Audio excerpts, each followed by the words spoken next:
Jamais sans la grâce, une dévotion matinale qui vous connecte à la pensée de Dieu et vous donne la provision du ciel au quotidien.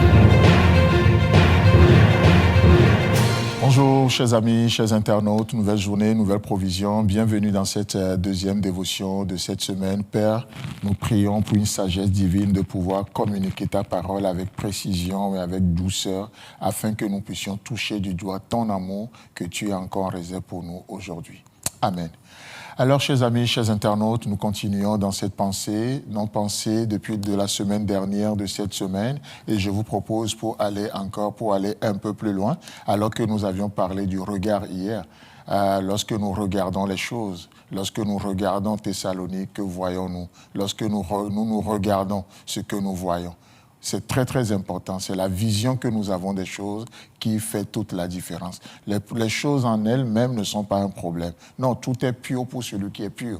Mais les choses en elles-mêmes ne sont pas un problème. C'est notre motivation et nos regards sur les choses qui soit dénaturent les choses ou nous amènent à atteindre les objectifs de Dieu. C'est pour ça que l'apôtre Jean nous dit, dans 1 Jean chapitre 2, le verset 15, 1 Jean chapitre 2, le verset 15, « N'aimez point le monde, ni les choses qui sont dans le monde. » Amen. N'aimez point le monde, ni les choses qui sont dans le monde. Donc, l'amour du monde, je ne sais plus quand est-ce qu'on le disait, mais l'amour du monde nous dénature. L'amour du monde vous dénature en ennemi de Dieu.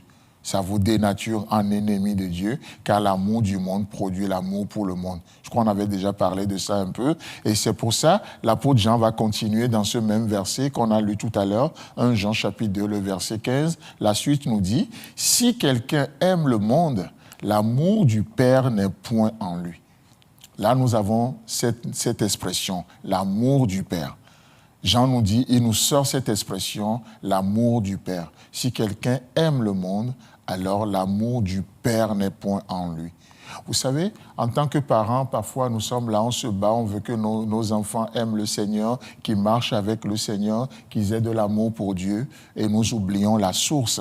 Nous oublions la source. Que si nos enfants ne sont pas un réservoir de l'amour du Père, ils ne peuvent pas avoir l'amour pour le Père. Parce que l'amour du Père produit l'amour pour le Père. C'est pour ça que j'aime bien cette déclaration de cet homme de Dieu qui disait « Laissez-vous aimer par Dieu ». Et aujourd'hui, chers amis, chers internautes, tu as besoin de te laisser aimer par Dieu, tel que tu es.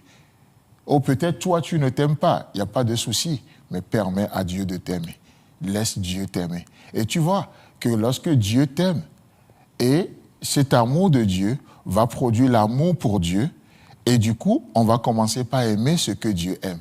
Et puisque Dieu nous a aimés et nous aime, on va commencer par s'aimer, pas juste d'un amour égoïste et personnel, non, mais on va s'aimer de l'amour de Dieu, on va aimer les autres de l'amour de Dieu, et on va donner l'amour de Dieu. Vous voyez?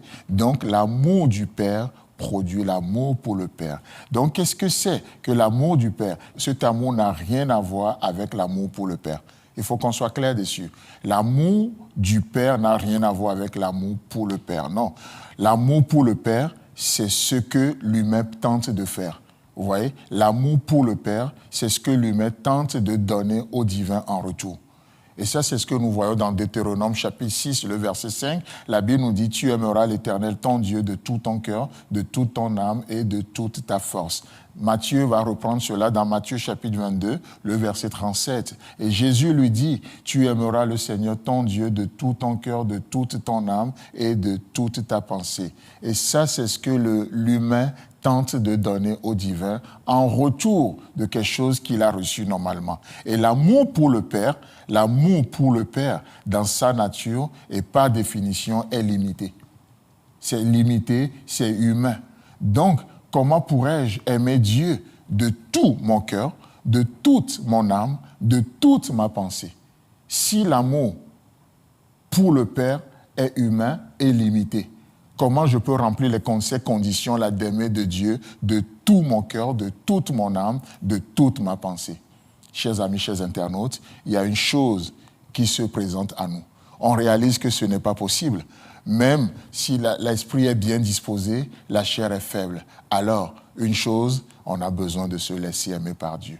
Que Dieu nous aime, on reçoit cet amour et cet amour nous donne la capacité de répondre à l'amour de Dieu en retour. Que Dieu vous bénisse. Si vous avez aimé cette émission, parlez-en à vos amis. Parlez-leur du message de la grâce et de ce qu'il fait dans vos vies. Pour un sujet de prière, une question ou pour devenir partenaire, contactez-nous au 00229 94 75 80 20. Que Dieu vous bénisse et à la prochaine. En attendant, pensez avec Dieu.